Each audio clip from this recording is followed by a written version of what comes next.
We are rolling. Hey everybody, welcome to another episode of the Creative Businessmen. Today it's just me and Daniel and Jesse, our producer. And as we said recently, we're back from our experience with COVID, and we did well. Wasn't too bad. And that's why we haven't released any episodes in a couple of weeks. But like I said, we're back. We're just going to do one with us today to discuss our experience with COVID, how it affected us and those around us, and also whatever else we want to talk about. So. Yeah, sounds good. Sounds good. So, well, I'll just start with me. So for me, it was more like, I guess someone we both know told us they had tested positive. Yeah. And I won't say who it is, but so we both went and got tested, and we tested negative, and that was on a Friday. And then that Sunday night, I started feeling a little strange, like I was getting maybe a sinus infection or something. At this time of year, it's pretty normal. Yeah. And Monday morning, you texted me and said you'd been up sick with like 103-degree fever. And I was like, oh, shit, I bet we have COVID. And so I went and got tested, and sure enough, I tested positive, and then you did too. And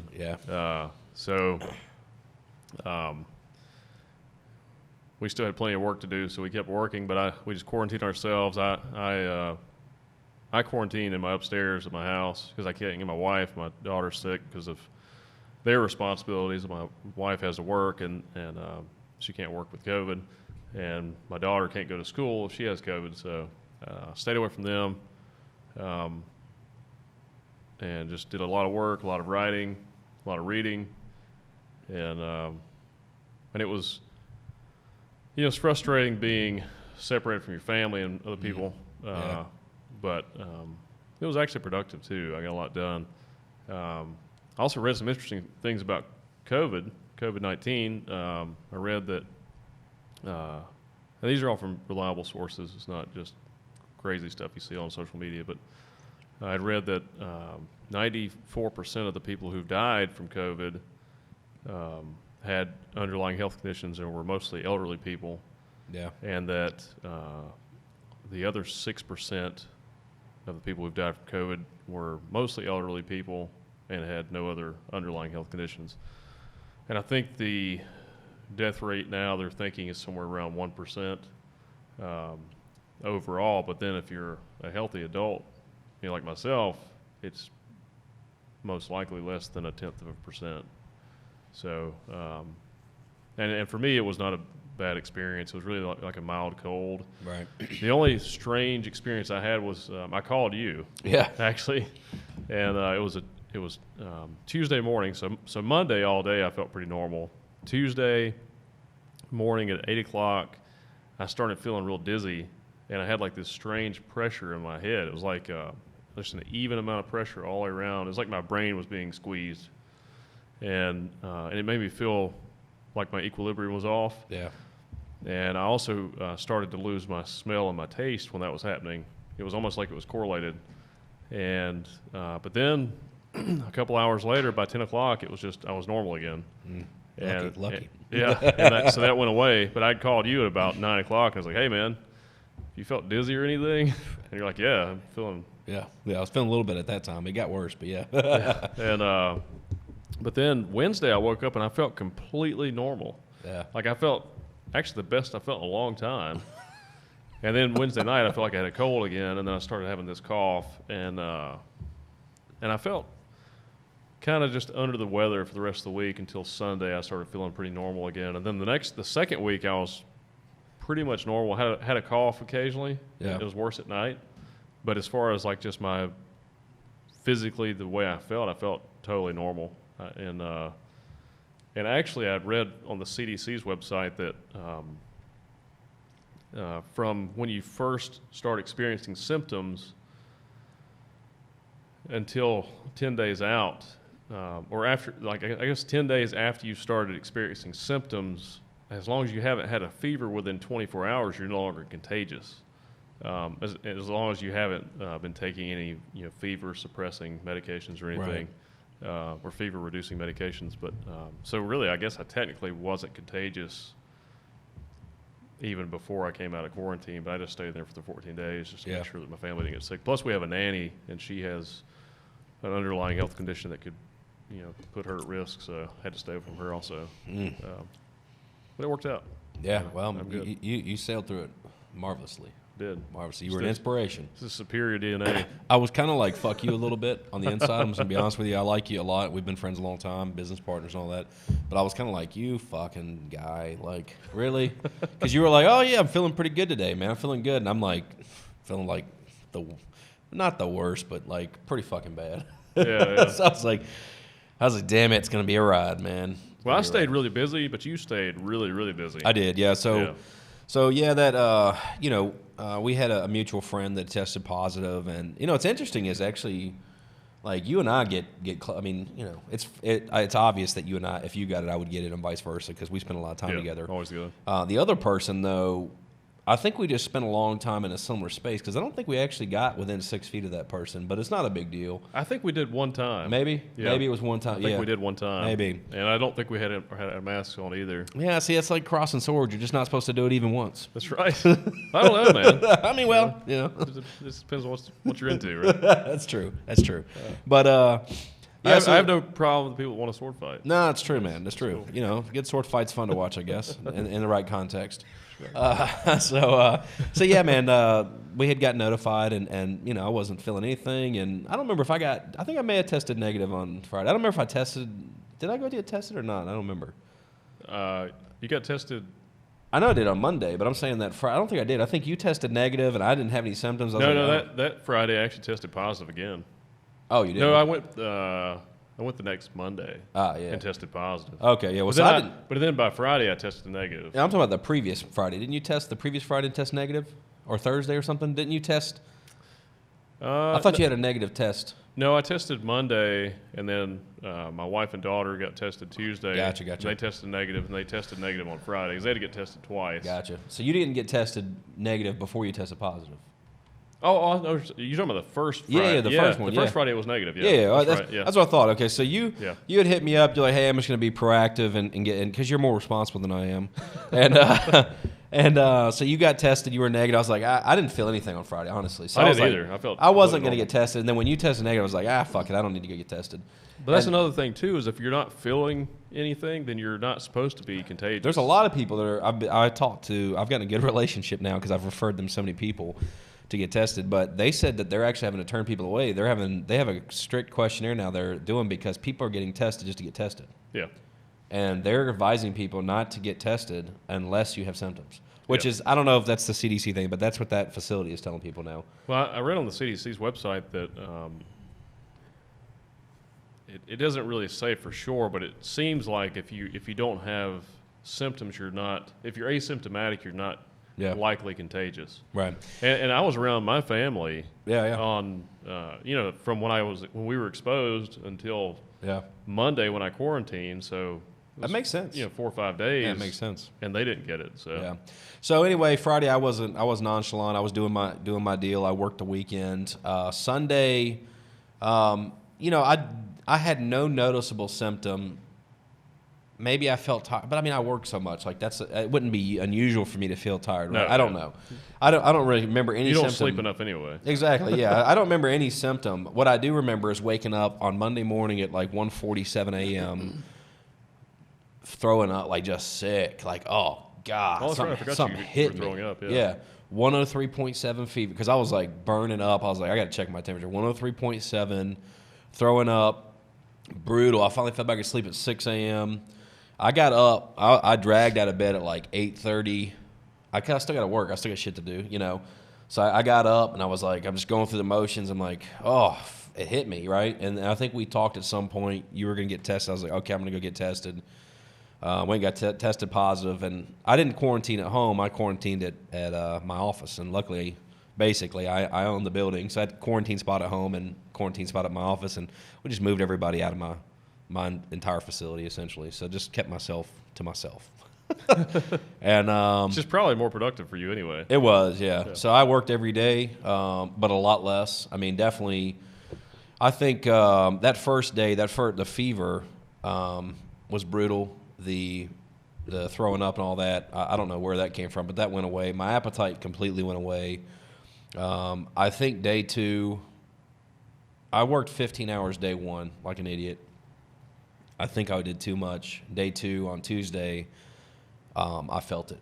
Yeah. I was so weak. Obviously, at this point, I had thrown everything up I'd eaten on Sunday. I hadn't eaten anything on Monday, had no appetite. On Tuesday, I remember you called me and you said something about taste. Hey, man, you get the taste and the pressure in your head. When you described the pressure in your head, I started having that.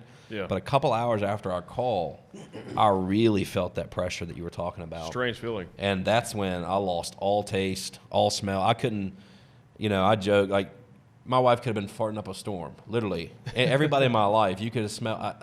I could not smell you, taste. I can't, nothing. Right? That was more frustrating than anything. But that hit me late Tuesday evening, that pressure. And that pressure stayed with me almost the entire time, some version of that pressure. Wow. And you felt congested, too, but I had no... Yeah, I kind of had that feeling, too. No like, drainage. Yeah. Like, I would use, like, Afrin or different decongestants to try, and I just could not get relief. Yeah. Like, it was highly frustrating. But definitely lost the appetite completely. No taste, no smell whatsoever.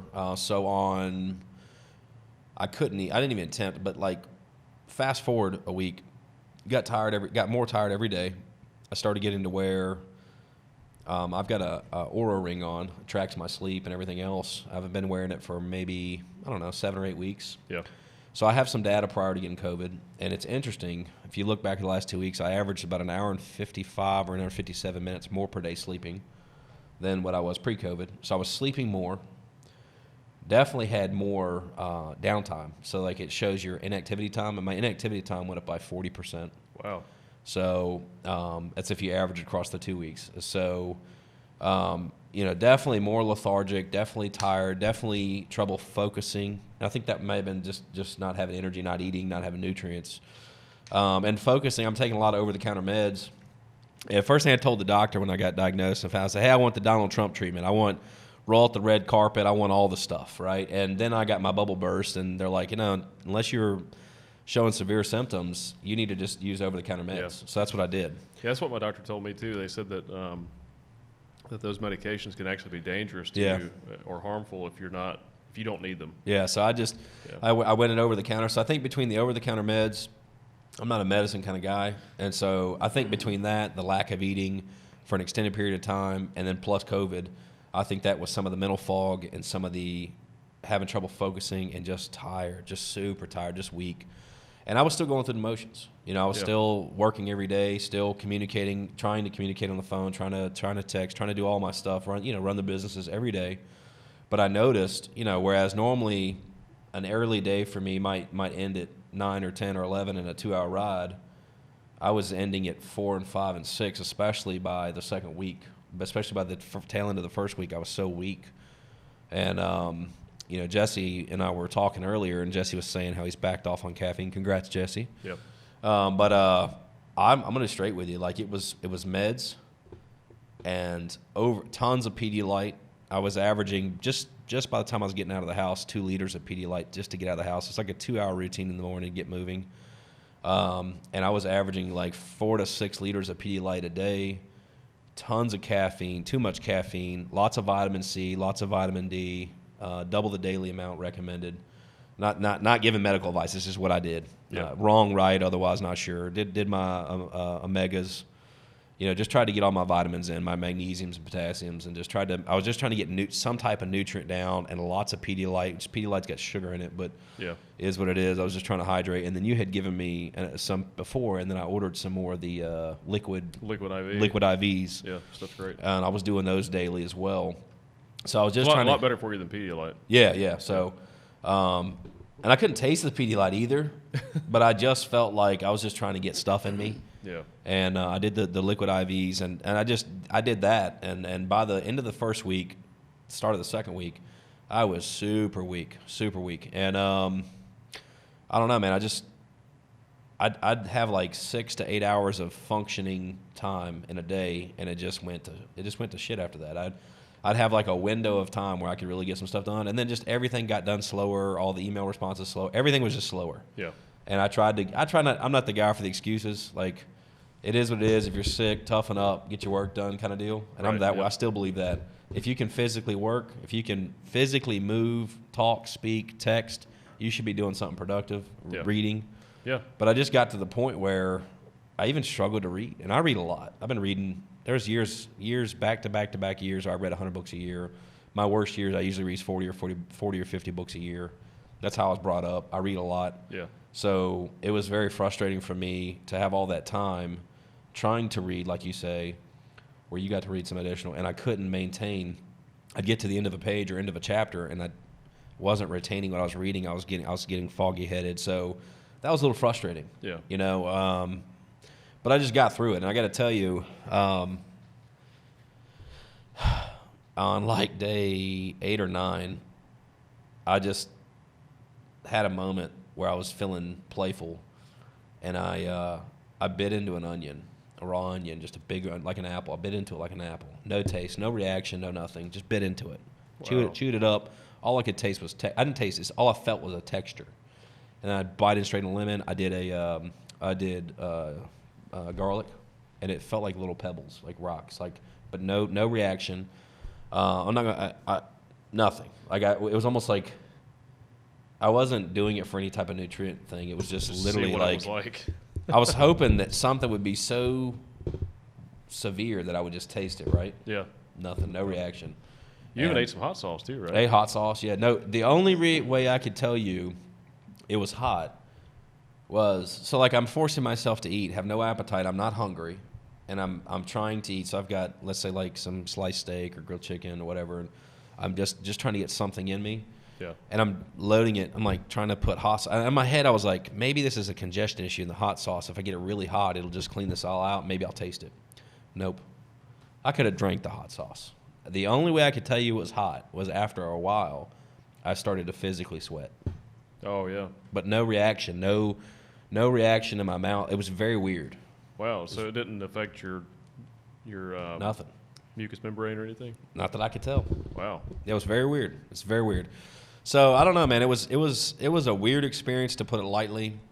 Monday, I still worked.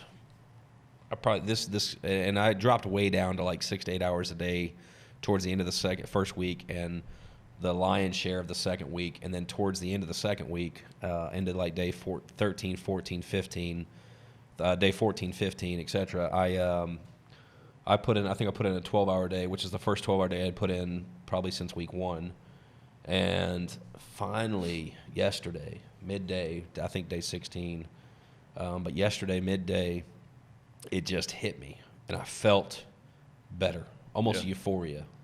Because I had felt bad for so long, it felt weird. Well, a lot of people are experiencing, I guess, fatigue and exhaustion for weeks or even months after they get it. Yeah. I mean, I feel normal, but I still feel a little, like in my chest, I can feel like a little bit of fatigue. Yeah, I wasn't lifting and working out and stuff like that because you had told me that that would lower my immune system. Yeah. Obviously, prior to that, I was. But any type of physical exertion I would do, I would notice. I did notice some that I'm short of breath. Yeah. So I didn't have a severe issue, but I did notice that. So I just tried to really limit. I just moved a little slower and moved at a slower pace and just took my time. But yesterday, I felt earlier on in the day, I said I was 70 or 80%. I had one or two things happen, and then before I knew it, I was like, man, I feel good. I feel like 90%. I put a full day in yesterday, and I'll probably put a 12, 15-hour day in today.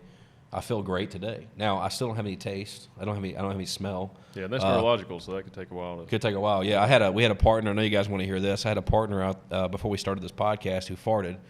And apparently it was pretty nasty because Neil moved over, and I was right there. I was like, I'm just going to bask in your glory, man. I can't smell it. So, I'm kind of looking forward to the day I can smell, because I know his farts are terrible. It's absolutely horrid. And I'm looking forward to that again. But right now it's like, it's nothing, dude. Yeah. It's nothing. So a lot of people, I think, and we're not hearing a lot about this, I think it's important, is that we have so COVID is it's very similar to a cold virus, but obviously if you're older or if you have underlying health conditions, it can be very severe. I heard it was that the cold is is more contagious than anything, It just has less severe symptoms, and that COVID was as contagious as the cold. It's a similar type of virus, yeah. But I think what's important for people to consider is that, and what may be causing this to be so dangerous for our society, is that we have such an unhealthy society. I agree. So 66 or so percent of our society is overweight. Yeah. And not just overweight, but they also have other conditions. So we have a very unhealthy society, and I think people need to be aware that, and I've said this before, we separate ourselves from nature. We think that for some reason we're not a part of nature, but there's always going to be stuff out there that wants to live on you or in you. Mm-hmm. You know, some of it is symbiotic, some of it's parasitic. Yeah. And if you don't take care of your body and you don't stay strong, there's always something that wants to eat you and kill you. Yeah, I agree with that. Nature's always trying to recycle you. Yeah. and you have to take care of yourself. And I think that's a big lesson with this. For me, I work out, I eat a pretty healthy diet. Mm-hmm. I take a solid vitamin regimen. Every day I take a multivitamin. I take vitamin D. I take 5,000 IUs of vitamin D every day. Yeah. And don't take my word for it. There's some really good studies out there that show that vitamin D is extraordinarily important. It's actually a hormone. COVID. It's a hormone. It is a hormone, yeah. Yeah. So I didn't know that. I think you had the one that originally told me. I've been doing vitamin D for, I think for 8 or 9 months now. 5,000 IU a day. Yeah. For a while, and I doubled it. I went to 10,000 during COVID times. Yeah. If you take it orally with through a supplement, it's not as good as the sun. Yeah. The sun's obviously the best source, but I agree. But you can get your levels up, and you can have your blood work done to see if it's where it needs to be. Yeah. I take during this, I've been taking which I take anyway. I take a vitamin C and a zinc supplement, and I actually upped the vitamin C and the zinc a little bit during this, which I'm sure helps some. And then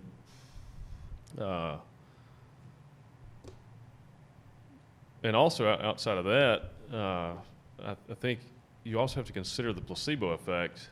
Is your own mental fortitude, how you deal with something, how you deal with a sickness, or like with you have a very strong will, so I think that helps you a lot. Yeah. It helps your body keep fighting. I think so, man. I think the biggest challenge was getting out of the bed in the morning. Like that 90 minutes to 2 hours a day of prep, of getting the couple liters up, and mentally forcing myself. And I'm not calling anybody out there. This is how I talk to myself. This is how I motivate. And everybody needs to figure out how they motivate themselves. But I'm mentally telling them, like, don't be a bitch. You need to get up, get moving, get out of bed, don't feel sorry for yourself. You're not going to get anywhere, right? Like, get up, move, and just forcing myself to move, right? But I'll tell you, that was the worst I felt typically was in the morning, right? And at night, I didn't feel bad. I was just tired, really tired. Right, but in the morning I actually felt sick. Yeah. Right, so I almost feel like, because I am obese, and thankfully, this year I made a commitment in February. We had a lot happen earlier this year. I had some health stuff going on. One of our partners, one of my best friends, and grew up. His brother was a good friend of ours. His youngest brother died. Yeah, and that was kind of traumatic. But because of those events, I started changing my life. Started with my lifestyle and my diet specifically, and then, over the summer, so several months ago, I started working out and staying regularly in the gym as well. So by the time I got COVID, I was down, let's say 70 pounds approximately from earlier this year. Yeah. I think that helped me weather it a little better. Oh, absolutely. And you were way healthier overall too. Yeah, definitely my cardiovascular, my lung capacity, all those things. And I've been you were talking about getting blood work. Obviously, we're not doctors. We're not giving you medical advice, but these are just things we were doing. And I get my blood work done every 6 weeks. So I've been tracking like my vitamin D. I've been tracking everything. And it's kind of interesting to see how things have improved along with overall, and it's not overnight, but if you look, it's a little bit of improvement every month and a half or so. You'll see little improvements, right. And I think that's the key. I think if you're healthy, and that's probably why the COVID for me was harder than it was for you. My body, I'm dealing with, let's say, another 80 pounds or 100 pounds of excess weight. Yeah. I'm not nowhere near as good a shape. You've been consistently healthy and active and physically fit for almost, I'd say, a lifetime. Pretty much, yeah. And you're better prepared for what's trying to kill you, right? Yeah. Just try to keep that immune system strong. Yeah. So for me, it was like a reassuring thing. You know, I wasn't really looking at all the politics and all the BS that's going on right now. It's irritating to me. So I tried not to. The stuff I looked at was like, okay, I tried to get constructive things, like make sure you take, like what vitamins might help. And vitamin D, there's a lot of studies out there that says vitamin D is really good for people. People with higher vitamin D blood results that have COVID apparently get through it very much better. So, and it's not just taking supplements, it's also being active. Being active, being out in the sun. And now if you're sick, you don't want to start working out because you weaken your immune system. Right. But training and being active strengthens your immune system and strengthens your body overall. And one of the biggest risks with COVID is pneumonia. Yeah. So you want to make sure your lungs are healthy and strong. Yeah. And that's what I felt like in the mornings. I had the most trouble, like I almost felt like if I'd have laid in bed, I'd got pneumonia. I really do believe that. Like in my head, I think if I would have stayed in bed, I would have gotten much sicker than I did. Yeah. Personal opinion, but Well, there's a thing like where you don't want to give up. Yeah, I agree. I feel like that's, and like I said, I don't know, but I'm sure there's studies on it. But I think that the worst thing you can do when you're sick is to give up. No, I agree. And succumb to it. I agree. I think you always have to fight. I remember my great-grandfather and my grandfather. I remember in my family, it's like a motto, like they're like, oh, it's kind of like that you'll sleep when you're dead kind of deal. Yeah. But like, when are you going to quit working? I'm going to work till I die kind of deal. Like, listen, like I've got to have something that drives me, that motivates me. Like it's not about money. It literally, I want something that I'm passionate about to work on. And I think that's true if you're 100 years old or if you're 30 years old. And I think as you get older, I think it becomes more and more important to have something to wake up for, right? Yeah. So I think that's a big part of it. Like No, we're not saying don't sleep because we both agree that sleep is important. Yeah. And you actually monitor your sleep. I do monitor. Before the ring helps a lot. It's actually more accurate. So I really actually like that. I monitor really closely now, but I've been monitoring my sleep for some time because I've got sleep apnea. So and from a productivity standpoint, Neil and I spend a lot of time just talking about everything, obviously. And, we would wonder, like, do you sleep 4 hours a night? Do you sleep 6 hours a night? And we did a lot of, I guess self-testing kind of basically about where our best sleep is. And I can tell you, for me, 7 hours, if I can get 7 hours, anything more than that, I feel like it's the benefit is negating. And if I go too much more than that, it actually has a negative effect for me. 7 hours with my CPAP on in a cool room, cold if I can help it, and well ventilated, circulating air, and I'm on it. The reality in life for me is more times than not, it's more like 4 hours to 6 hours, and the closer to the 4 or less, obviously, the less sharp I am. Your REM sleep has a lot to do with your retention of memories. Yeah, 100%. Yeah. And I notice I get a lot more REM sleep on the nights where I can pull 7 hours. The REM sleep's through the roof. It's just rare for me. I'd say more times, obviously excluding the last 2 weeks, more times than not, it's closer to that 6 hour mark. Yeah. And there's a lot of, we're hard at it. Sometimes there's things going on. It's 4 hours, but. Yeah, I push for the 7 hours. Yeah, 7 hours is. 7 to 8 is perfect. 7's like my sweet spot if I can get that, but I usually end up in around 6.5. Yeah, so everybody's like, oh, you don't have enough time in the day. Well, if you sleep for 7 hours, you still got 17 hours left. Like that's a lot. Yeah, you got plenty of time to get other stuff done. My biggest problem though is slowing my mind down. Yeah, I agree. Because it's hard for me. I feel like I'm just winding up all day. I know. And then I have to go to bed, and I can't. You know what happened yesterday? Last night, man. I knew I was awesome. I felt awesome. I was like, yes, I feel great. It was euphoric. Yeah. As the day started coming to an end, and I was wrapping things up, and I was heading home, I was like, oh shit, I'm not gonna be able to go to sleep.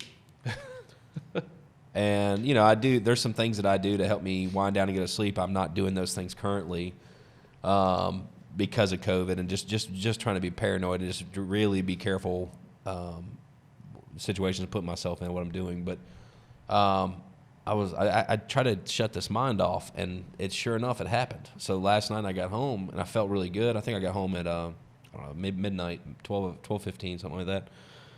At 2 o'clock, I'm like, oh, I'm in my office working. Like, I'm working on bills and just different things. I'm just going through stuff, and I'm like, shit, I've got to go to sleep. But it happened to me last night. It was the first night in 17, 18 days where I've had that issue because I've been so tired. I'm starting to have it too, yeah. Yeah. Because when I was quarantined, I could sort of have a schedule. Yeah. And I could get in bed usually around midnight, which is crazy for me. Yeah. It's usually for me, it's like 2 a.m. Yeah. And, but last night, the same thing with me. I went to the gym at like 10:30. Yeah. Worked out for an hour. Came home and I was just completely just wide open, wired. And to speak to that, I got lucky, I guess. I'm not lucky. I mean, we've worked hard, we planned well, but so I still had the gym. I mean, obviously I wasn't working out, but if I wanted to, I have a private gym. So yeah, a nice one. Yeah. So I mean, like my quarantine was a little easier, I think, than some people. They don't have those things available. So well, same here. Yeah. I mean, it's like I lived in my upstairs. My upstairs is pretty cool though. Yeah. So yeah, it's interesting, but I don't know, man. It was a weird experience, and I became one of those guys that talks about the Rona. Like I got so tired for months, for like 8 months, just to listen to everybody talking about, like, God, I'm so over this. I'm so over 2020. I'm over politics. Yeah. I'm over lies. I'm over the media. I'm over all of it. I'm over all the negativity, the toxic, like just the evil and the hate of people. Like, whether you agree with them or not, the hate, I just was over it, right? And then I think it's fear more than anything. Yeah, and the fear, like I don't know. So then I got it, and like I'm living this, and I'm experiencing it, and I'm like, man, it kind of takes over because now, you're experiencing it. So like right now, we're sitting here talking about it. Yeah. It's interesting. Well, it's a big topic. Yeah. And your experience with it and mine were vastly different. I mean, there were some similarities, but vastly different. Yeah. And I don't know. I joke because as anybody out there that's ever struggled with weight or went through that, I joke, the COVID diet is real. You will drop, I imagine, 15 or 20 pounds. It's not healthy. I lost 11 pounds. See, yeah. And I actually ate pretty well. So I think I haven't weighed in yet because I only weigh in once a month on the 12th. I've got a feeling I lost 20 or 30 pounds. Yeah. Well, I just didn't work out, so that's probably why I lost. Yeah. Oh, you look deflated, man. I was going to tell you. I couldn't even tell you worked out anymore. I really do, You almost look almost anorexic, man. You still look good, dude. Oh, thanks, man. Yeah. 2 or 3 gym sessions, you'll be pumped back up, dude. Oh, I'll be normal in the 2 weeks. You'll be normal, yeah. But I was thinking with you too, man. I'm thankful you didn't get it a year ago. No, man, it would have been brutal. Last year, if we want to be technical, last summer, I was out. I was trying to. We had rented a boat, and my children decided they wanted to wakeboard, and I knew better than to try, because I won't quit. And I was obese. I was severely overweight and 400 pounds plus. I wasn't weighing in, so I can't tell you the exact number. I can just tell you that when I woke up and decided to change my life, the weight was like 399.6, and I had already mentally been conscious of my weight for a few weeks prior to weighing in. I was scared to get on the scale, so I was over 400 pounds. Yeah. But anyway, and I get out on this wakeboard in a boat, and an inexperienced driver, and attempted, and you can't attempt it once or twice. Like for me, I'm gonna do it 20 times. I'm not gonna give up till I physically can't. Yeah. And I trashed my legs, basically my knees, and I spent several months barely able to move. I was obese anyway. I was severely obese and just. I was worried about you. Yeah, it was I was scary. struggling. The doctors were telling me, "Oh, you got arthritis in your knee and your ankles and your hips and your hands." And I used to fight there, and like you got arthritis everywhere, and you're severely obese, and if you don't change it, you're going to be in a wheelchair. And so that would have been brutal because I was struggling. I was really struggling just functioning at that point. And it changed very quickly when I changed my lifestyle within weeks. It's amazing, change your diet, and all this arthritis that I supposedly had went away miraculously. Well, arthritis is an autoimmune disorder, and you've been doing the carnivore diet. That's which right. There's not really any good studies on it, so no one really knows.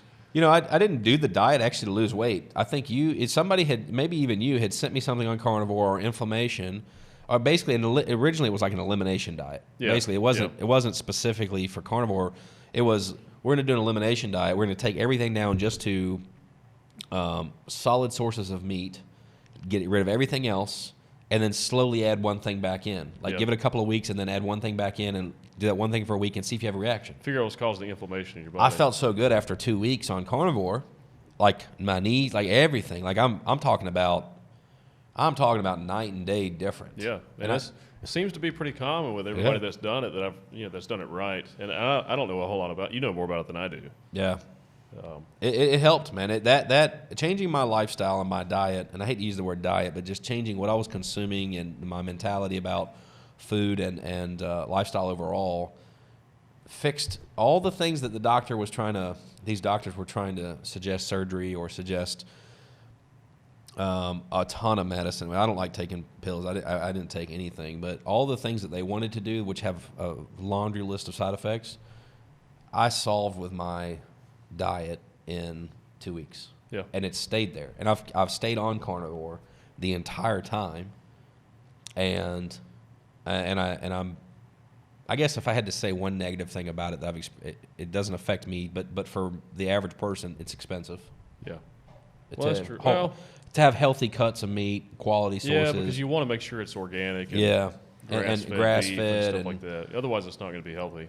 Cage-free and all that. I tried it. So, I mean, that if I had to, and I'm not trying to put anybody down, but I think for a person on a traditional budget, I think it would be expensive. I think it's kind of a lot like a vegan diet. You have to do it a really specific way to make it healthy. I agree. And you have to know exactly what you're doing. It's very complicated. I agree. Whereas, my diet is more of just an overall healthy diet. Yeah. A healthy, balanced diet. I'd love to transition. I mean, in my head, I don't miss any of the foods. So I don't have any cravings for sugar and crap and BS. Yeah. And probably the lion's share. Yeah. But you're still consuming those things. Yeah, that's right. Why, I control how much of the bad stuff I eat. But, what's interesting is, I don't know, there's some memory in my head of the joy I used to get from crap. Oh, yeah. And if I sit and focus about it, then I think about those things. But 99% of the time, I crave a steak. Well, food is one of the worst addictions out there, right? Yeah, yeah. I mean, for a lot of people, and so a couple of things. Actually, with what I eat, I eat almost more of a keto style diet. It's not a keto diet, right? But keto-esque. As I've gotten older, it's good for brain function and for the ketones fats. for healthy fats for your brain. Yeah, and for focus. So I do intermittent fasting. It's carnivore and IF. Oh, that's true. Basically, because I'm a huge believer in that fasted window and being able to dial in and focus. It's true. It's for me worked perfectly. And I don't really intermittent fast. I don't eat much during the day. Right. So when I get up and take my vitamins, you need to eat with vitamins. So I'll eat some yogurt, like some Greek yogurt with, and I mix in NMN, yogurt, nicotinamide mononucleotide, which is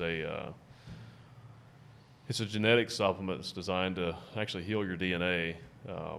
I guess it's Dr. David Sinclair at Harvard. He's the guy that developed it or discovered it, and the studies have shown that it actually makes you genetically younger or biologically younger by taking it. So I've been taking that for about a year, but I'll take that with my yogurt, and I'll usually eat a banana, and then I'll take all my other supplements, but then I don't eat again until probably 3 or 4 o'clock, maybe 5 o'clock. But as I've gotten older, it's easier for my body to process proteins and fats. When I eat a lot of carbs, I just feel bad. Yeah. It makes me feel lethargic and almost achy sometimes. Yeah. And also it kind of upsets my stomach. So I do better with, good whole food fats and proteins. But with diet also, and, for our viewers, especially if they're overweight, it can be overwhelming. Yeah. It's daunting to think, well, like you were 400 plus pounds. Yeah. And I can't imagine how that feels when you're like, well, I need to be 220 pounds. And that's a whole person. And you got to think, I mean, like, I'm not a lazy guy. Even at 400 pounds, I still outworked. I don't want to say outworked everybody. I outworked the majority of my peers at 400 plus pounds. Right, yeah. So it wasn't a lazy thing. Definitely a terrible diet.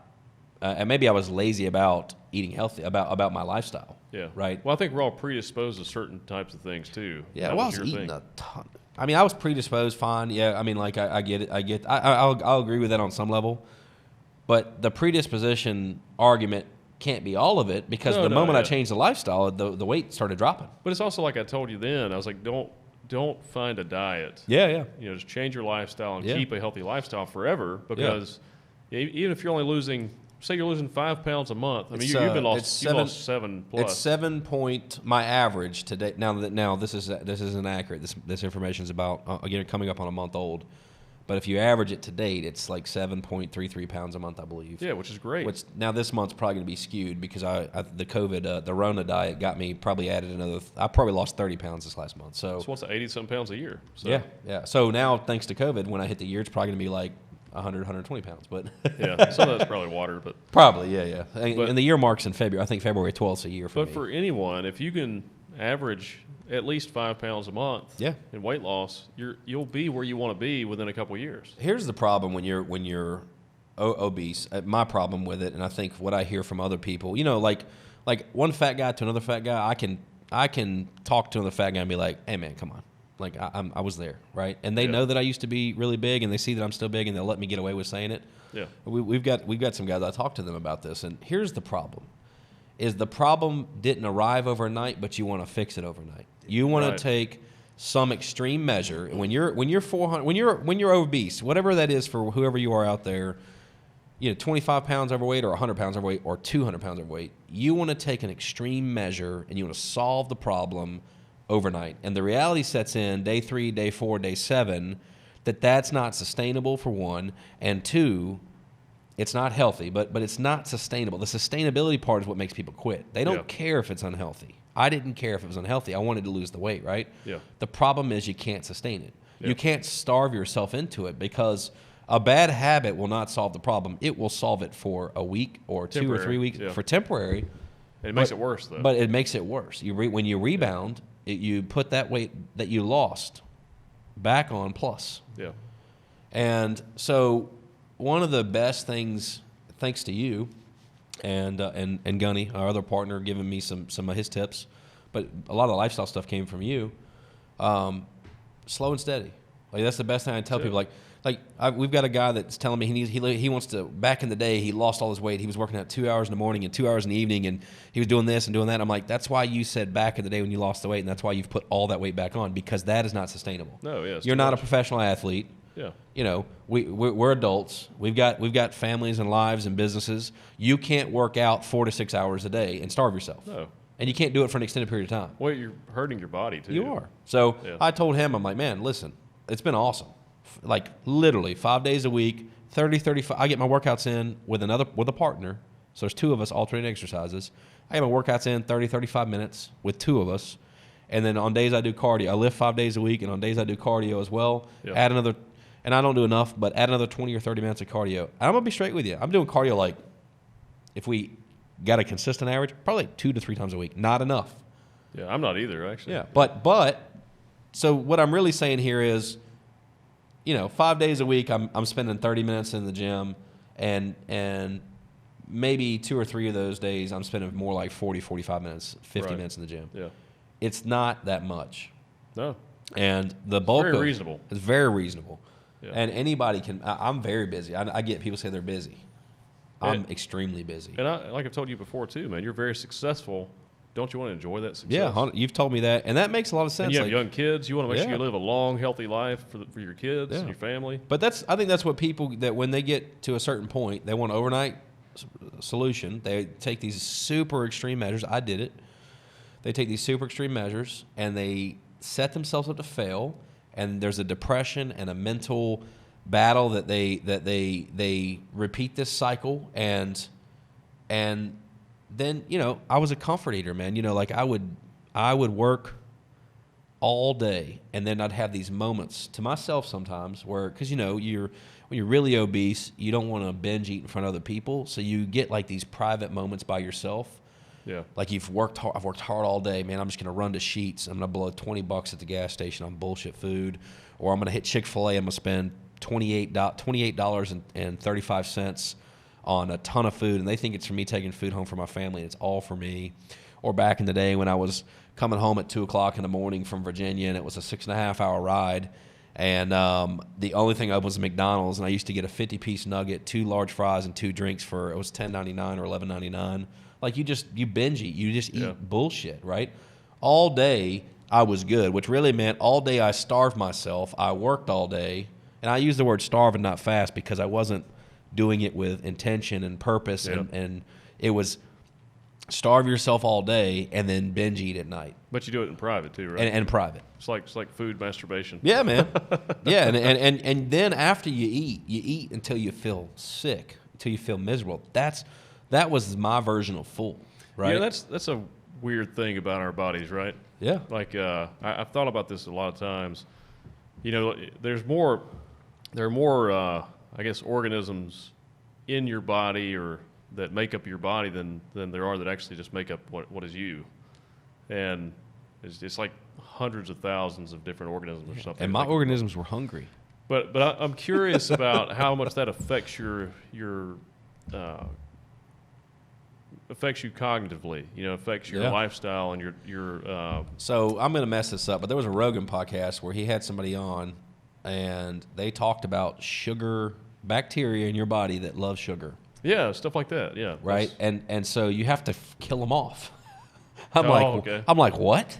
But sure enough, like the cravings, your body, if you crave sugar, one of the reasons you crave it is the bacteria, the organisms that live in, are craving those. They get active, and it causes a weird. And I mean, I'm not smart enough to with whatever makes up our bodies to fully articulate it. But when I saw the Rogan podcast, I was like, man, that makes a lot of sense. Well, you know, evolutionarily, we're evolved to crave high-calorie foods for survival, right? Yeah. But when you think about a craving, that's when you to me, that's when I realize one of the things that makes you realize how complex consciousness is in your mind, because you'll be in your kitchen or in your pantry, and you're hungry. Yeah.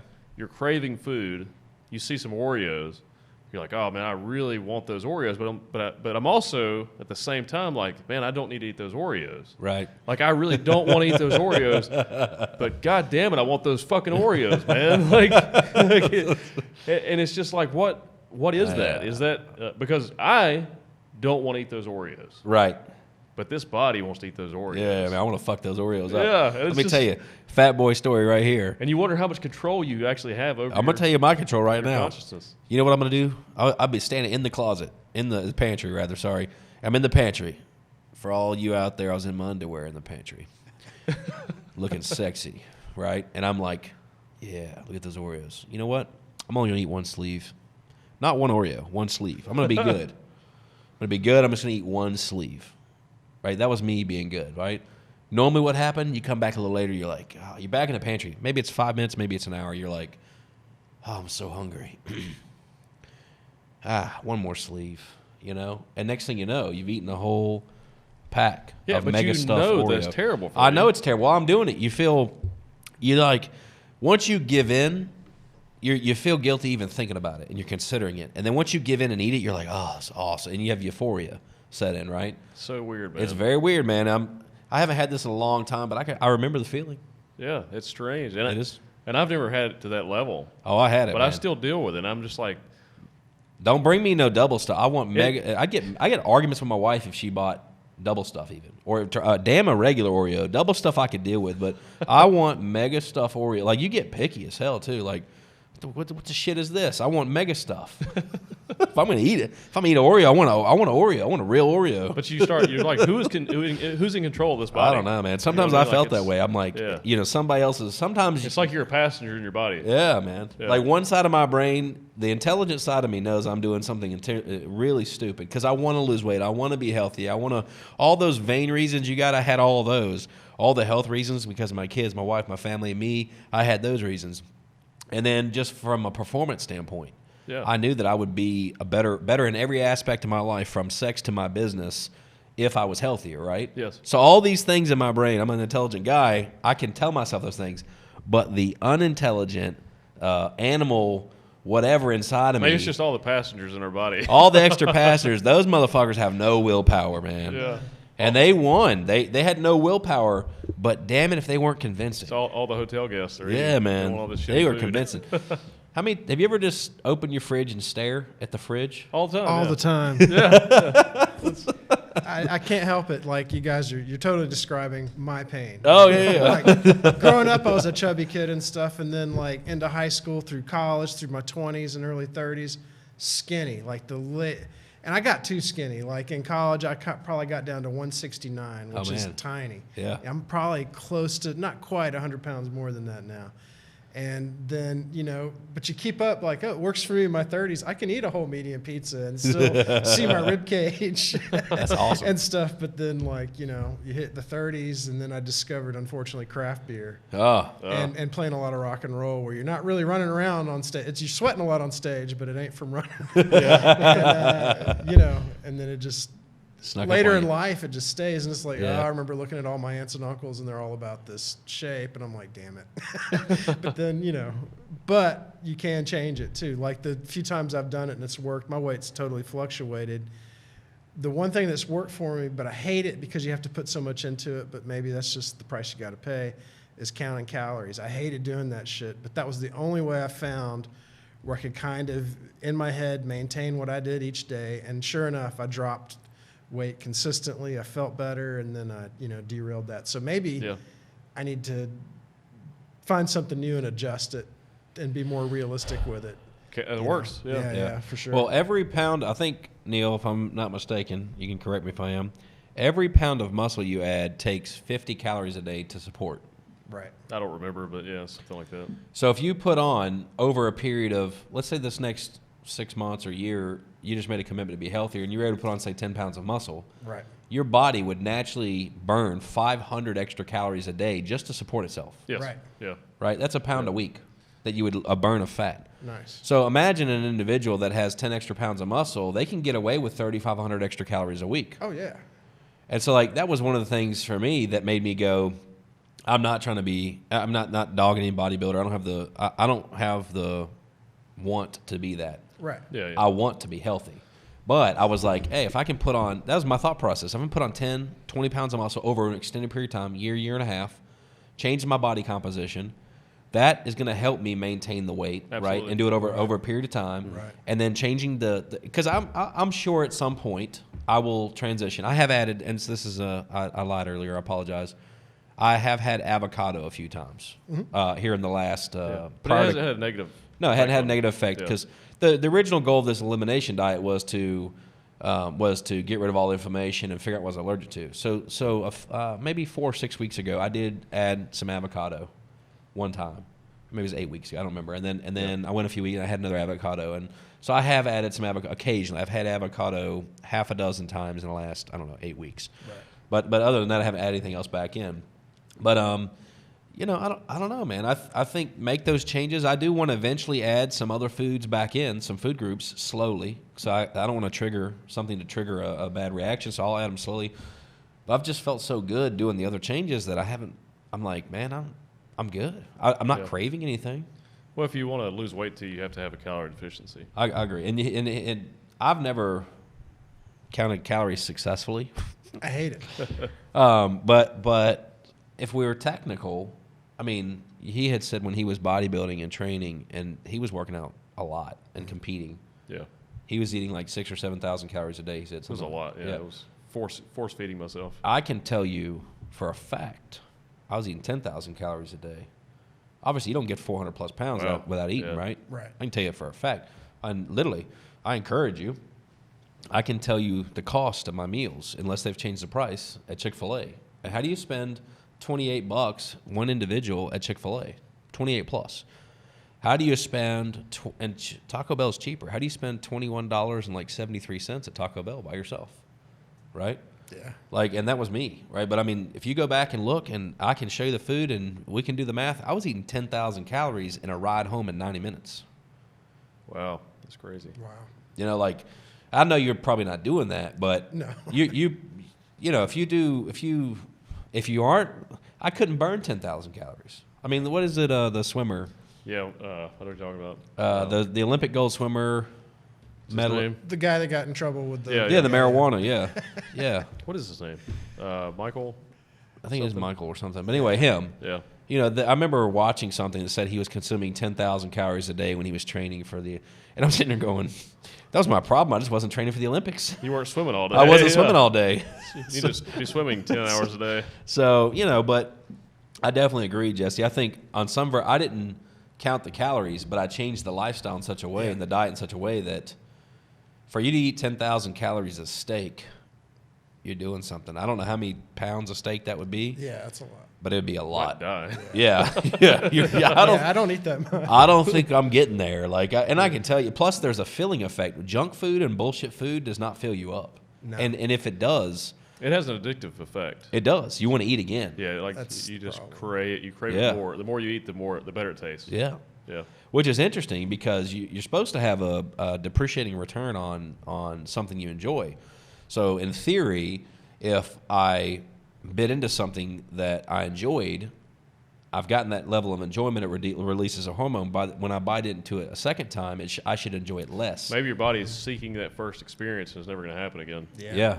Oh yeah. Maybe. That's possible. Yeah. Like a heroin addict. Yeah, maybe. So you just eat more and more and more and more to get less of the same feeling, right? Yeah. And so I don't know, man. I'll tell you, Jesse. To me, I don't look at you and go, "Oh, you look obese." I get you want to be healthier, and I know you can do it. But for me, it felt like it would never happen, and then after a few weeks, the time just flew by, and now we're talking. February 12th is a year for me. I'm coming up on it. Yeah. I don't think about it now. I weigh in. One of the other tricks I did was I weigh in once a month. When I first started, I was like, I'm not weighing in for 90 days. Right. Because I was like, I've done the scale. You know, you get excited, you've lost weight. Oh, I deserve to have a cheat meal. Boom, you crash diet. You know, you kill it for 2 weeks straight and you gain weight. Mm-hmm. Okay, fuck this. If I'm going to gain weight, I'm going to eat what I want to eat. Like, the scale was never my friend. So I was like, I'm going to hide the scale for 90 days. Yeah. I'm going to stick to it. And when I come up for air in 90 days, we'll see where I'm at. That forced me to like a minute. And then from there, I was like, I'm not going to battle this ballooning weight because your weight fluctuates. Yeah. It just does. I'm going to weigh in once a month. And you know, like in our businesses, we'll chart our businesses. They ebb and flow. Everything ebbs and flow in life, but it should trend upwards. Sure. Yeah. And so that's the way I thought about it. I was like, you know what? Across a month, that's a long enough period of time. That should give enough time to account for those ebbs and flows and fluctuation, and I should trend downward across a month. Yeah. Right. So I weigh in once a month. So the 12th of every month I weigh in. I waited 90 days the first time, and now I weigh in once a month. So the 12th of every month I weigh in. And I don't weigh in of any other way. It's just like a progress. It's like a checkpoint. Yeah. Other than that, and to keep myself from doing it out of habit, I take the scale is hidden. It's out of sight, out of mind. Yeah. I pull it out on the 12th. I weigh in on the 12th. I put the scale back up. And that way I'm not tempted to get on it every night or every morning. And it's been really consistent. It's been consistent. Yeah, man. And I guess that's when we come back. We circle back through. And actually, you didn't start working out for several months. No, I didn't. Yeah. So you're probably losing more weight now than you were because you've actually gained some muscle too. That's true. Yeah. I've definitely gotten stronger. And that wasn't the goal, but I mean, it wasn't directly the goal, but I've gotten much stronger, and I've gotten much. It's a normal more. Side effect of training. Yeah. And my wife's enjoyed it. Oh, there you go. Wink, wink. Hey. Oh, Michael Phelps was Michael Phelps. That's it. Yes. That's it. Yeah. Yes, Michael Phelps. But yeah, it's also your knees were better within like 2 or 3 weeks. Yeah, man. The diet solved the knee. Like, man, I went to Disney World with the family. So my mom does this thing. We're not doing it this year, obviously, but my mom took the whole family. I've got 3 younger brothers. We've all got kids. I've got kids. So we went to Disney last Christmas, and I was miserable, and I struggled, and I helped push the stroller. It wasn't because I wanted to take pride in pushing my son around the park. It's because the stroller was helping keep me upright. Right? I was struggling. Yeah. And I struggled. I took over-the-counter. I don't take medicine, but while at Disney, I took over-the-counter stuff to help me with the pain during the day. Like a leave or something? Yeah, leave. And so just because my legs were swollen. Like, my knees were huge. My calves, like everything. Like, I was struggling. And anyway, I was miserable at Disney. We went to Disney again, and we were there the week Disney shut down. Like, the last day Disney was open before COVID, shut down for COVID. So whatever that was, I can't remember if that was the first week of March, but we were there. I started the diet on the 12th. So we're talking about weeks after. Yeah. Man, I had a tracker for my distance and walking. My wife had one as well. We averaged like 9 miles a day at the park, walked. I didn't have to have the stroller to hold myself up. I was like a champ. Like, well, you and I had been doing a lot of hiking. We had been doing hiking too. Yeah. And over those few weeks. Yeah, man. And I killed it at Disney. And it was such a different experience. I was able to enjoy it on such a different way. Whereas I was miserable just a few months earlier. Yeah. And I didn't enjoy it. I wasn't mad at my mom. I didn't say anything to her, but I was mad that why would you plan this Disney trip? Like I expect the whole family and all my friends and all my people not to go to Disney because my fat ass can't get around the park, right? That's what I was, in my head, I knew that was terrible. But I was literally like... It's reasonable, though. Yeah, I was just like, man, this is ridiculous. And then I went again, and these were all just diet changes. Yeah. And a little bit of hiking, like little stuff. And, man, I enjoyed it so much. No exercise at all. No. Just hiking. And, that just comes back to this. It's like, you want a better quality of life, I think being a healthier person overall is going to lead to that. And then now with COVID, and now with me having COVID, obviously, and going through that, I think about from a longevity standpoint, what's the next thing that's going to attack me? I don't know what it is, but I'm going to go through some other medical crisis, whether it be 10 years from now or 50 years from now. And the better I take care of this body, some things you just can't get through. It's part of being a living being on this earth. Yeah. But some things you're just not going to get through. But if I want the best chance, I need to take care of the vessel I've got. Yeah. So this thing that holds this sack of meat, I got to take care of it. Yeah. Jesse's got to take care of it. And Jesse, you're married, right? Oh yeah. Your wife will appreciate it. I think she will. I get compliments all the time. Yeah, she's hopefully she watches this later and she's like, but I mean, but considering where I was, not just in a personal way, but I'm a better father. I'm a better husband. I'm more active. I'm able to help do things. Like there are a lot of other things. I have more energy. There was other things going on, like with my I've always been exercise. I still exercise. Even at my fattest, I'm probably doing cardio. I call it cardio. Now, I used to run, but now I walk 40 to an hour almost every day. And really? Kind of stuff. Yeah. But, still, and my calorie intake was never like 10,000. Probably on average is like around 3,000. I try to keep it around 2, but that's the hard part. And the beers really hurt because if I'm a lot of calories. Even like 3 IPAs, that's over 600 calories. I was going to say, I heard craft beer has more calories. That a lot of those craft beers are really, because they're not really designed to be healthy. They're designed to taste good. Exactly. And they're really good. They're good. They are really good. Yeah. So, we have time to talk about some technology. Yeah, let's do it. Let me. All right. Couple. Yeah. You good? I'm good. A couple things that were interesting. I read a recent blog from Graham Hancock. He's a writer. Some of the stuff he writes is a little out there, but he's still a really good writer. And he writes some interesting things. But his blog was about a famous biologist, Francis Crick. He's one of the 2 guys that discovered the crick in the neck. They didn't discover DNA, but they discovered the double helix structure, the structure of DNA, and so apparently this guy took a lot of LSD when he was young, and he would use it as like a mental, I guess like a mental booster, and I guess apparently according to some of his close friends that's how he figured out what the double helix was when he was in one of those experiences. But he had some interesting hypotheses about what life on Earth is, and he had one hypothesis that maybe some advanced civilization had sent life out to planets that would be potential planets for life, and maybe just sent bacteria out, and because when you look at life on Earth, it's all related. We're all connected through our DNA. Right. And even single-celled organisms share DNA with every other life form on the planet. All originated from the same source.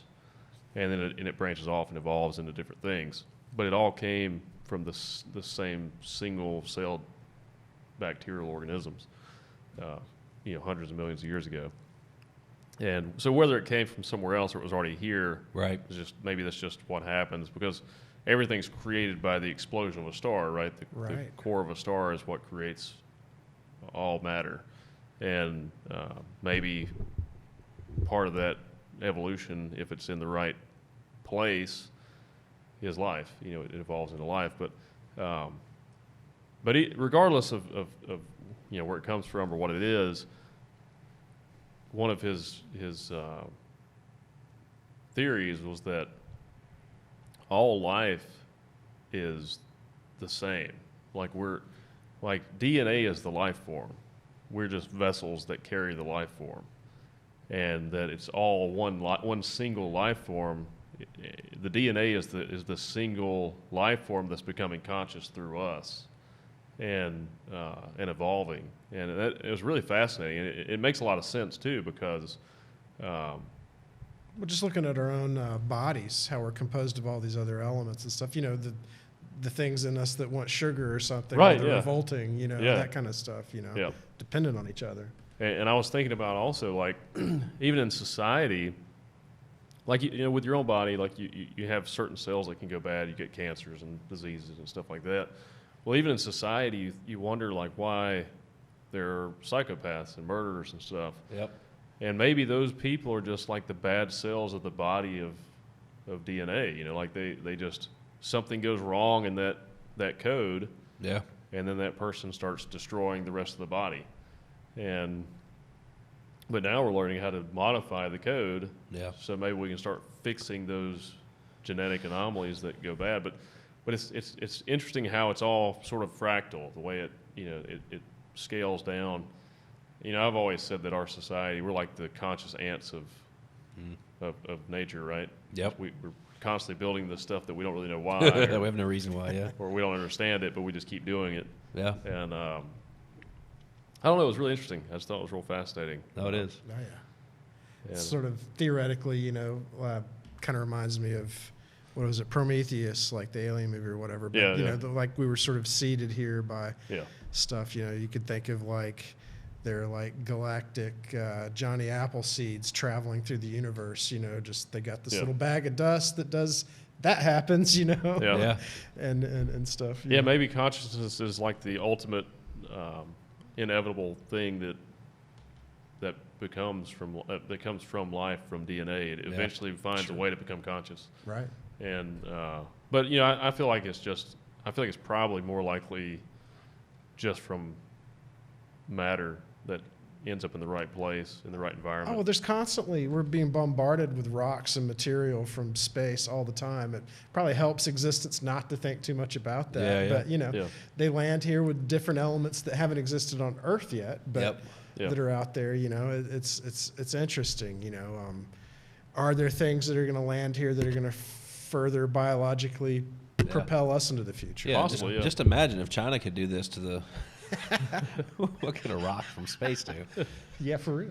Yeah, I'll tell you. One time, I think you either have a shirt or a post or something that you had shared, and it said something like, "You think you're having a bad day," and then it was like, there's one you wear that says like, "You're here," and it's like the galaxy. But then there's one that's like, "Here's the moon, and the moon's going like this, and the Earth is spinning."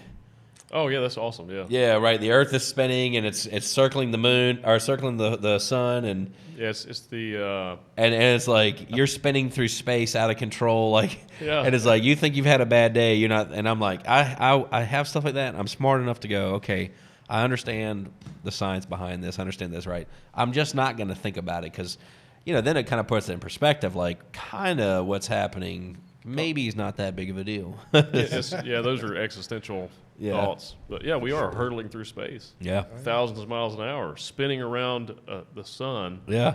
In a type of matter that we can't even see. Yeah. Like we don't even know what's holding us together.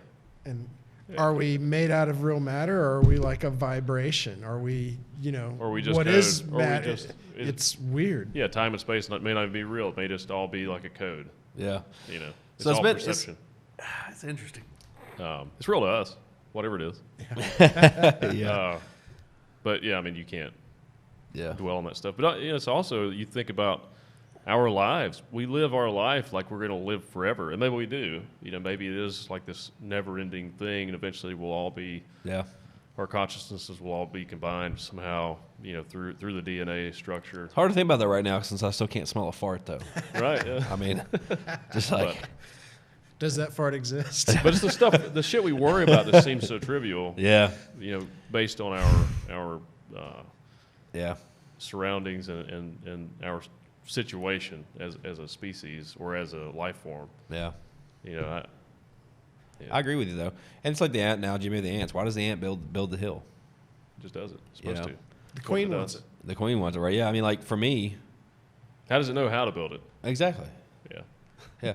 Like for me, what some people, and I don't judge, and when I say, and you and I've gotten this way, like there's whatever makes you happy, you should pursue that. And if making you happy is as long as it's not hurting other people. Exactly. Yeah. But if you can work 15 or 20 hours, if you can figure out a way to work 0 or work 15 or 20 hours a week, or work is relative, and you want to spend the time with your family or your friends, or you want to be a drifter, or you want to be, there's some people that are purposefully homeless, right? They do it with intention, right? Yep. Like whatever it is that makes you happy, that's fine. I don't judge you. I don't have that. No. And everybody's like, oh, it's the pursuit of money. I'm like, well, no, it's not it's not the pursuit of money, because I have money and I'm not. I don't. That's not that I can tell you for a fact. It's not about money. It's not about money. And there's something, and I've jokingly called it a curse. Like with my wife and with friends, close friends, I'll jokingly be like, yeah, the curse I have, you have it. Yeah. I can't not do it. You just can't stop. No. You So have to create. You have to be I'm creative. creating. Like it's not even about. And the other way I know it's not about money. I've done it for free. Yeah. I'm always doing something. I have to. I can't stop. Yeah. Sometimes it makes me feel like. Do you ever get this feeling like you just are out of control? Yeah. Doing shit like you just can't stop. It's like, okay, what's happening right now? Yeah. Yeah. Like, wait a second. Stop. I need to drive. I need you to stop. Yeah. I've had to. Here recently, I've had to pull over on the side of the road, and just I don't know why, but I was just like, close my eyes. All right, you got to calm the fuck down. Take a breath. You can't do everything. You can't solve everybody's problem as much as you like to do it. Yeah. Take a breath. Not in an overwhelming, negative, but just hey, I'm aware that I'm out of control at the moment. I'm just trying to do way too many things. And I need to just recenter myself and figure out and get back in. Okay, come on. Like you're overwhelmed. Yeah, I mean, but not so overwhelmed that I'm having a panic attack, but just I'm over. I'm not. I'm trying to do 50 things. It's like your body is overloaded, or your brain is overloaded. Yeah, it's overloaded. Yeah, it's I don't know the proper, but just try to recenter and go. Okay, come on. Yeah. It's not that you can't do 50 things. Pick 5 or 6 right now. The most important things you want to work on. Let's work on those things. Yeah. And but that's not something that you decide to do. It's just who you are. No, exactly, man. And every once in a while I've got to reset myself and kind of get back, because you just want to do too many things. You do it. Oh, if you and I right now, if somebody walked in, there was an opportunity, you would immediately start to consider that opportunity. Absolutely. And if we went, and over and over and over and over, we have meetings all the time where opportunity, and one of the toughest things we have to do is say no to an opportunity. Yeah. Because hard. We want to do everything. We want to solve every problem. And maybe we could, but you can't physically. You can't. You don't have enough time. And every opportunity is not your opportunity. Exactly. Yeah. So that it's been some training. I know for you a little bit. For me, definitely agree. There's been some training of learning to say no and learning not to take every opportunity. And you and I turn down money all the time, because again, it's not about the money, but we have people that trying to give us money, and we value that time differently. We say it's not even about the money. There's only so much time. There's only so much time. My biggest fear in life is knowing that I don't have enough time to do all the stuff I want to do. Yeah. So you really want to dial in. I've been working on that. So Bigger Pockets, the founder of Bigger Pockets, spoke at the BP conference last year, and he talked about, everybody says, oh, overnight success. And Sam Walton used to say, oh, every overnight success is 20 years in the making, right? But he had been working Bigger Pockets, I think he said, for 8 or 9 years straight, 100 hours a week. He was at the hospital having his kids. He had his laptop there. He worked. And it sounds very familiar to us. So he just work all the time. And something happened with his daughter. And this, instead of him being there speaking about real estate and about Bigger Pockets, he was talking about the creation of Bigger Pockets and what he sacrificed, but then also his oldest daughter going through this traumatic experience and her struggles, which derailed him for a few years. He kind of went MIA from 2017 to 2020. And talked about that experience, and so it starts to go, that's the other side of this. You go, you know what? I don't believe in balance. However, my attempt at balance is I got to go out and conquer the world because that's innately ingrained in me. But I also need to make sure that I'm spending what free time I do have with people that I want to be around. Right. So like the last few years. Yeah, because you don't want to miss those moments. Exactly. You don't want to miss those moments. Yeah. The last few years, I've consciously removed people out of my life, not because they were bad people, not necessarily because they weren't driven, not necessarily just they just didn't make the cut. And hey, maybe I didn't make their cut. And there's no hard feelings when I say that to any of them. Yeah. If anybody of them watching them and they go, oh, dang, that's why I haven't heard from Daniel. It was nothing personal. It was literally me going, I don't have enough time. Yeah. And what little time I do have, predominantly I give to my children, my 3 children. Yeah. And some to Same here today. Yeah, same for you. If I'm not hanging out with you, I'm usually at home with my family. And when you and I are hanging out, this is to give this perspective. I have the blessing of having a few really good friends that I'm also partners with. Yeah. And I think if you can do it and you can make it work, I highly encourage it. So you and I get to hang out. We are friends, which is cool because we get to hang out, and 99% of the time we're hanging out talking business, right. Which we enjoy doing. Exactly. So it's what we do. It kills 2 birds with 1 stone kind of deal. Yeah. So it's like so we will literally be we would go hikes because when we're working, it's fun. Exactly. It would be not fun to most people, but to us, it's very enjoyable. Yeah, like I don't know. This is a terrible analogy, probably, but let's say that you had 2 alcoholics that like to get together, and what they did as friends was they got together and they got drunk, and they got shit faced, and that's what they did on Friday night. Let's say that was those 2 guys. Yep. Our version of that would be like, we're going to get together and we're going to talk business. We're going to plan. We're going to design a new business. We're going to go hike. We'll go do something. But the whole time we're walking, you and I are talking about potential businesses and problems and solutions and finances and technology and so. Yeah. Like that's my idea of fun. That's right. Yeah. And then you and I, that's awesome. We monetize that sometimes very well. Yeah. And other times not as well. And that's awesome. And sometimes some of the most enjoyable things you do, you don't make money from it. No, and we give things away and just solving problems. How many times have we just solved a problem? Man, that's satisfying. Yeah, it is. So we've talked a lot about raising the floor. Yeah, and I think about this a lot, and I believe I have a pretty good answer for it now. We need to talk to an economist. Yeah, that's more open. A couple economists. We need to get a couple. Yeah, we need a couple few different ones. Yeah, but. And you tell me what you think about this, but our money is we agree that our money is not really real. I agree completely. It's a construct that we all agree that it has a value based on certain variables. Yeah. Which would be businesses add to the economy, they add value to our currency, inflation, GDP, all this type of stuff. Mm-hmm. And also what other countries think our money's worth. Yeah. Think we're it's all worth. Perception of value. Perception of value, yeah. And a lot of it's also based on how much banks agree that is. A lot of it has to do with how much banks agree that they're allowed to loan out based on a company's perceived value. I should have looked before this, but I believe so. Let's say that we go to the bank right now and put $1 in the bank. The bank can lend $9 for that $1. Yes, yeah. So or $9 or $10. $9 or $10 for that. Yeah. It's maybe 10 to 1. So I think it's 10 to 1. If I go out and earn $100,000 in a year, and this is hypothetical, and let's just take taxes and everything out. Let's just say I earned $100,000, 100%. I put the $100,000 in the bank. I only have $100,000. The bank $100,000 turns into $1 million. Turns into $1 million. The bank generates $900,000 extra out of thin air. Whoop. Just appears. It just appears in the form of lendable debt, which they give to others. Right. Now imagine that debt is given to somebody to start a business, and let's say they take $300,000 of it and they put it into a different bank. Then that $300,000 turns into $3 million. Turns into $3 million, right? We've got fictitious money, right? Like this is like if you think that the monetary system is not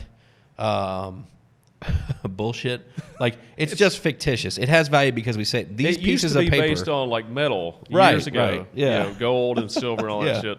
And they realized quickly that there's not enough metal to meet the demand. Exactly. We can't. It will never work. Yeah.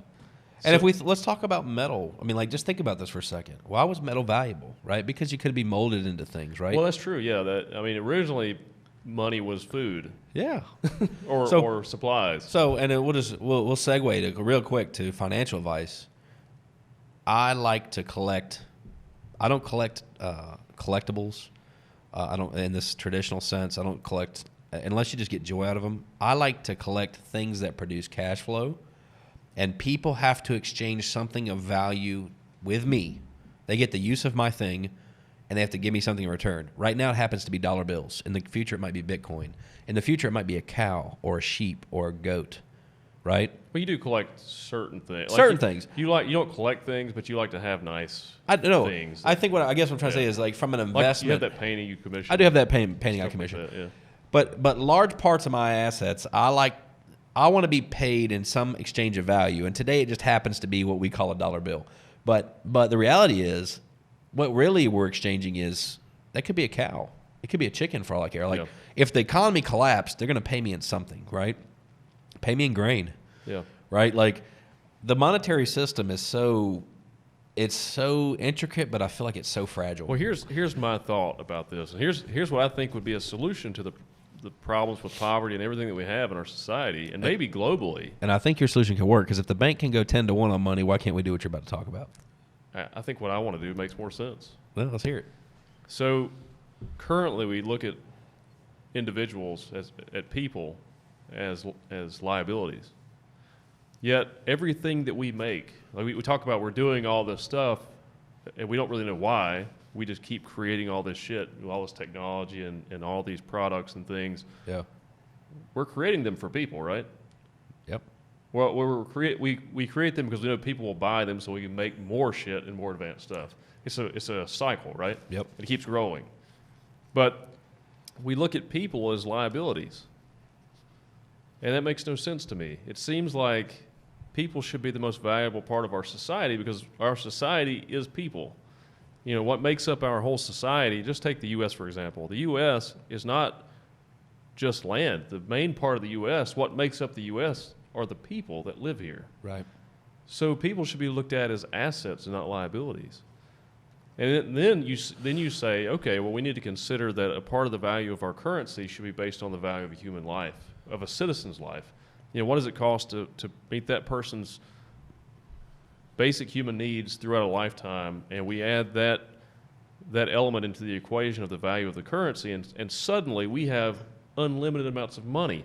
And it's not socialism, because socialism is the same problem we have today. We have a certain amount of money. It grows as companies grow, but it's not growing as much as the population grows. It's never going to be big enough to meet the needs of all the people. Right. We're just pushing around this pile of money and trying to take it from each other.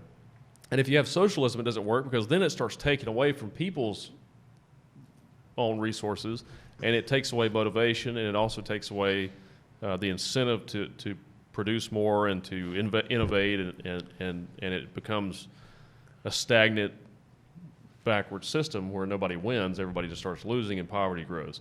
But in my scenario, you don't have socialism. You still have a capitalist-based society where you still have people that have incentive to grow, but you have a high floor because everybody's life is valuable. You still have to work to make money. Yeah. So, but here's the difference. If your money's that valuable, and say you work an $8 an hour job, well, maybe that job can be subsidized. So if you say that people make under a certain amount of money a year, like you make under $60,000 a year, you get subsidies just for being a part of society. Right. Plus you get your health care. Because you're still a consumer. Yeah, yeah.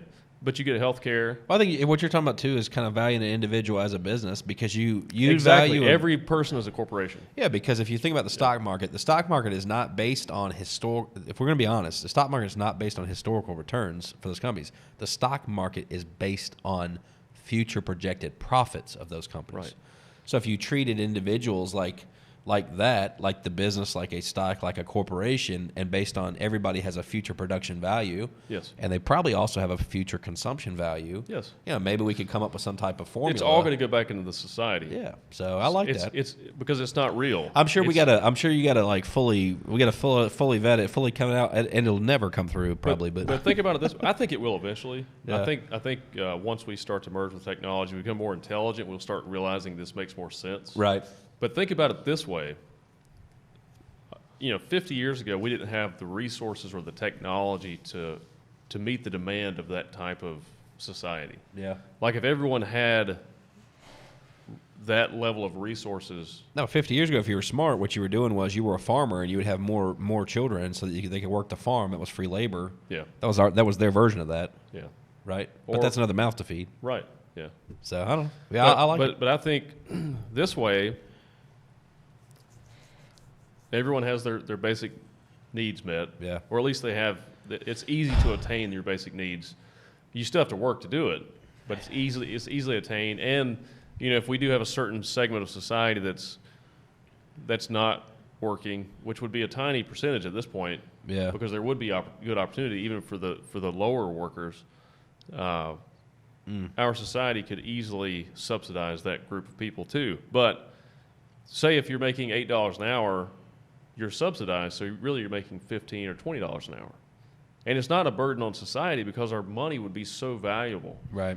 And then if you wanted to do more, say if you are really ambitious, you're one of those people like us where we just have this endless drive to do more and produce and create, then you're equally rewarded for that.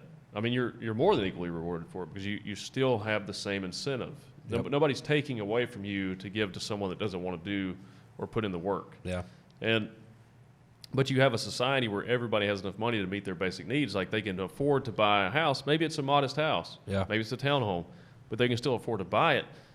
And if 50 years ago, we wouldn't have had the resources to build it, to meet the needs. You would people would have so much money, there wouldn't be the technology to create, to meet the demand for all the needs. But now that exists, you would just have a thriving economy that would just keep a roaring economy. I really love the idea of this. My problem is my faith in humanity to do the right thing and treat each other well.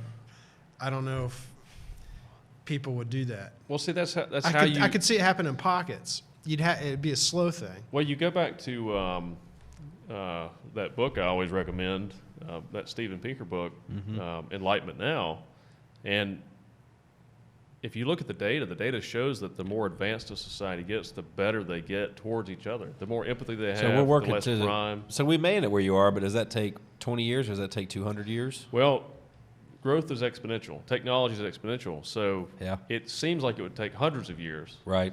But we may experience hundreds of years of technological growth in the next 10 years. True. Because it's exponential. We can't even comprehend. One thing I'm curious is this human will. So I know somebody right now that I've known for a long time, and they're choosing. They had good job, good money, good things, and they've pretty much said that they really enjoy. I feel like they just enjoy getting high, getting this euphoria. Now, a fat person gets high by eating, right? Overeating and binging. So there's different versions of that, right? Right. But they're consciously choosing not to be productive. They're not moving. Now they're shifting gears. They're not, and they're going down this path where their life is going to flip, right? Yeah. And I'm already starting to see some things, and I'm just wondering. I think we need a floor for that person, so that their children eat still, and so they have a roof over their head. But does that person work? They do. Well, they may not be much longer. But here's the thing, though. Somebody like that, they're self-destruct. I guess what I'm saying is somebody has free will to self-destruct. We can't stop that, and I don't think we should. No, we should. That's their choice. If they want to sit and get high all day, and they're consciously choosing to do that, let's give them an opportunity not to do that, to have help if they want it. And if they don't, have at it. I do think it's problematic to allow a capable body to do nothing. I agree. But how do you stop them? But if that person could work at a gas station or just work a part-time job. He makes $70,000 a year. Yeah, so if they don't need to do that, maybe they just want to work maybe they want to work 30 hours a week. I've got a total solution where all humans can be working 24/7 and not even really try. Let me hear it. It's just, you got to have the right technology. Everything we use in life can generate power. When we touch something, it causes friction, heat, energy, anything like that. You could have a basic concept, exercise bicycle in your house that you're on, but you're getting money for the power company and all that. It is going and being used by everybody. not everybody's going to do that. A lot of people's little bikes are going to just sit and rot in the corner of their houses, and stuff. But making other things where it almost becomes, it kind of eliminates the need for money, which is bad because humans like to be over each other. You know what would be kind of cool? Your idea? Yeah. I like that idea. So check this out. What if there was like facilities like gyms? I think like 50,000 square foot facility with bikes in it, right? And the homeless or the whatever, you don't have to apply. Like literally come in, put your pin in, you want to make lunch? You want to have money for lunch or whatever? Get on the bike for 12 minutes or something, some activity. Anything. That'd be kind of cool. Yeah. Would that be cool? The only problem with that is probably solar. I think in the next couple decades that'd already be we here. will eventually harness solar energy so well. I was just thinking something. Yeah. I'd love that. Solar and nuclear energy will be powering everything. Right. There won't even be a grid anymore. This is just really a hypothetical, but I wonder what you had. Like, is there an activity where you could just allow people, and then the liability would be the problem, and people sue? And this is the other problem here is. Yeah, it's called getting off your ass. Yeah, but like, here's the other problem, Jesse, and I'll tell you this too. We've been sued before, and I don't settle. If I'm at fault for something and someone is hurt, I'm going to pay for I should. Yeah. The problem is the negative intention of intentionally falling out of a chair and all these other things, right? Yeah. But people want something for nothing. But the problem is that ruins it for everybody else. But I like your idea too, because I'm sitting here thinking, would it be awesome to have like a 50,000 square foot facility and be like, hey, it's a work at will. Work at will. If you'd like to show up, if you need a job for a day, show up and here's this activity to do. Entertainment's the biggest thing that we do. Even people sitting on a couch watching something and even what we do for free on internet all day long, well, that's advertising something for somebody. It's making a lot of money free. for other people. Yeah. So you can monetize people's social networking. Yeah. Well, that's true. A lot of people, just their data is valuable. They're not getting paid for it, and that's a problem. Right. They should receive some type of payment for their the data. Chappelle, his show, the Chappelle Show. Oh, yeah, he just took it off of Netflix because Netflix is cool, but Viacom that owned it, they were just sort of putting it out Comedy there. Central's still putting it out there, making money off of rolling tons of money off of him, and he's not getting a penny of that. Yeah, so so he don't told watch him to take it the down. Chappelle Yeah, show. he said, "Don't watch my show." Yeah, but he'll probably win that. Yeah. Oh yeah. But with my concept though, even the litigious nature of society will go away because it won't be needed. It won't be necessary. It's the reason we're so litigious is because as soon as you start making money, there's people trying to take it from you. Because the pile is only so big, so everybody wants to get their hands in the pile. Right. But if the pile is exponentially large, and there's enough for everyone, then it's no need. There's no need. You just work harder. You do more. I'm interested in this. I'm gonna go do that. Yeah, that's it. So I mean, and then people that just want to just do the basic thing. They say you want to sit around and get high all the time, and you only want to work 20 or 30 hours a week. That's still going to be enough to pay your bills. Well, then my question is, what are you smoking over there? What brand? What kind of paper? Let's see a picture of it. Yeah, Let's generate some money on you doing nothing. I don't think it's a smoking issue. That's I think true. He could put out his is. I think he's doing heroin. That's that's severe. Like he's going down a path. That's what I'm saying. He's not sustainable. Yeah, I think I know what you're talking about. Yeah. So that's sad, man. I had no idea. Yeah, but I'll talk about it later. Yeah. I could be wrong, but either way. But anyway, that was a thought. Yeah. And that goes into a much longer conversation. But. Yeah. No, I definitely think that it's a problem to solve, and I'm tired of I'm less sympathetic towards adults, very sympathetic towards children. I've said this before. I hate seeing a child suffer because a parent is a fucking idiot. Yeah. And so I'd love to start solving it. I'd love to start solving. Like, I'm down, right? I don't know that our government, the problem is, and this gets in this political back and forth, is that governments are wasteful, right? And all those politicians are still getting paid. All those senators and congressmen are still getting paid. They're getting paid better than everybody else. They get health care better than everybody else. And they get, all these things are very frustrating for me. And I don't think that they're the solution. I feel like we've got to figure out a different way to go about it. And these things are solvable, and we should figure it out. And, I mean, you can't get rid of evil. Like evil people, I mean, bad things are going to happen, but I think we can get rid of a lot of this shit. Oh yeah, for sure. I know we can. I know we have the ability. I think we have the technological ability to do it now. Yeah. But we don't have the mentality to do it. Right. And even the guy you're talking about, he's making $70,000 a year right now, which is not. I mean, it's a good income, but it's not great. I mean, it's not like Yeah. It's you know, I mean, he still has bills and responsibilities. He probably works really hard to get that 70,000. But what if that 70,000 was 250,000? Yeah. Because the money's so much more valuable. Well, he may be more motivated then. Yeah. Well, he may maybe have more options to do. Maybe the reason he's reverting drugs, he's not happy. Maybe there's some reason in his core. Clearly, he's not happy. Yeah, he needs to do something else. He's depressed. Yeah. And that's another thing. Maybe he could actually pursue what he would be happy with. Yeah. And make a good living doing that. Yeah, it's all great stuff to think about. Yeah. And you know, a lot of these physical jobs and stuff, too, are going to be gone in 10 or 20 years. That's a good thing, too. Yeah, I think so. I think, I don't know if it's cocaine or well, what you it was. Think about, I think about like they use that in the fields, like for labor and stuff. Oh, yeah, yeah. To in deal Southeast with Asia. To deal with the pain and. Yeah, because they chew coca leaves. Yeah. Yeah. So maybe you start getting rid of some of that, and maybe some of these problems just all start that's going to go away. Yeah. Yeah. But and you know, look at. I love, and I'm going to say, I'm saying on YouTube, but I think marijuana is an awesome thing, and I think the use of CBD and for medical things and all kinds of things is an awesome thing. I feel like there's an awakening going on with that too, and I think that making that available, and some of these people can solve some of these problems. They're getting relief through really, really, really harsh things. Yeah. When they can opiates and stuff. Yeah, exactly. Destroying their lives. And I feel like that's taking them down this other path, whereas some version of marijuana or cannabis or cannabinoids can help that. I hate that marijuana is called a drug because it's not. I agree. I mean, it's a plant. Yeah. And I think of, drugs is such a broad statement too. Yeah. I mean, there's so many Demonizes different everything. types Sugar's of a drug, caffeine's but a drug. But a thing like marijuana makes people think.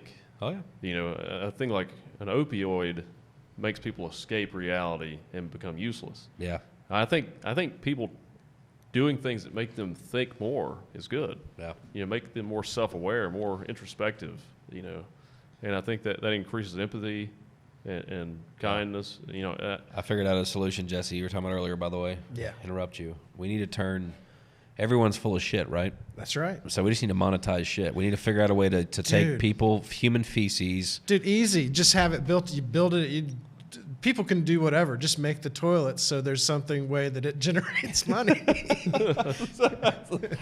Shit credits. Yeah. Well, no, the shit we'll use it to fertilize. There's got to be some magical. That's the secret. There's something. There's something in human shit that's valuable mineral. Yes, I Maybe got it. Because soil one day we're gonna have the what's the replicator? We're gonna be able to the transference of matter. We're gonna be able to take one compound of one thing and make it something totally different. You can turn a feather into steel or something like that. And in that case, well, yeah. Yeah. Because then it's all, you become, it's sort of like, it's not quite the Still Suits of Dune. It's a little different, a little worse, but, That's hilarious. All good stuff to ponder and speculate on, but... yeah. I think we will be able to manipulate matter, though, eventually. Yeah. It's been fun. The Midas touch, eventually. Yeah. So. Which could be a curse. You change yourself into gold or, Yeah. Other things. Yeah. Yeah. Could be bad. We may not have bodies at that point. That's true. Just be free consciousnesses going into different. Instead of buying cars, you'd be machines. buying new vessels. Yeah. But about the jobs thing, though, you think about a person that works in a factory their whole life. Yeah. That person is basically a machine. Yeah. They're doing a monotonous job that's repetitive. It's not rewarding. You're not creating anything. You're just doing one task over and over and over again, probably millions of times during your lifetime. Mm-hmm. And you're just trading your physical body for money. Mm-hmm. So you're not doing anything satisfying. And that will definitely be replaced by a machine. 100%, yeah. And then that person can do something they want to do with their body, hopefully. Yeah. Anyway, I think that's a good place to stop. It's been fun. Yeah. It's been fun. Been interesting. Hey, it's the kickoff back from COVID. Yeah. Rona 2020. That's it, yeah. Here we go. Looking forward to 2021. Oh, yeah. Hey, Yeah. We're on the home stretch now, man. I'm getting excited about it. I actually want to blow it out in 2020. I want to finish strong, man. Yeah. I just got, now that I'm euphoric from recovering and I'm feeling it, I'm like, man, I'm about to blow it out. We were just talking about it. It's time to finish 2020 on the fucking high, man. Probably have some temporary immunity, so Yeah. our guests can feel safe with us. They definitely can't get sick man. from us. All right, we're hearing rumors of 6 months or, who knows? They don't know yet. They don't know. Yeah, but there'll be a vaccine out by then, so it won't matter. Well, guys, hope you enjoyed the episode. If you did, be sure to like and subscribe, and we'll see you next week. Later, guys. Bye. Bye.